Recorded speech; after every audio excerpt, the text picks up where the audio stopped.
রফিক নামের এক যুবক তার ছোট শহর থেকে ঢাকা এসেছিল ভালো একটা চাকরির খোঁজে। তার লক্ষ্য ছিল সৎভাবে জীবনযাপন করা। অনেক চেষ্টার পর সে একটা দোকানে বিক্রয়কর্মী হিসেবে কাজ পেল। বেতন খুব বেশি না হলেও রফিক খুশি ছিল। একদিন এক ক্রেতা তাড়াহুড়ো করে কেনাকাটা করে চলে গেলেন। পরে রফিক দেখল ক্রেতার মানিব্যাগটা দোকানে পড়ে আছে। মানিব্যাগের ভেতরে অনেক টাকা আর দরকারি কাগজপত্র ছিল। রফিক মুহূর্তের জন্য লোভী হয়নি। সে জানত এটা ফেরত দেওয়া তার কর্তব্য। দোকানের মালিককে সে মানিব্যাগের কথা জানাল।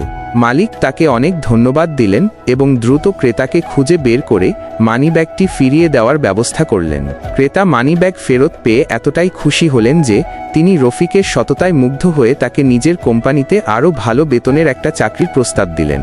রফিক তার সততার পুরস্কার পেল আর প্রমাণ করল যে সততা আসলে সবচেয়ে বড় সম্পদ। গল্পের শিক্ষা। এই গল্পের মূল শিক্ষা হল সততা মানুষকে জীবনে সফলতা এনে দেয় এবং সততা হল সবচেয়ে বড় সম্পদ।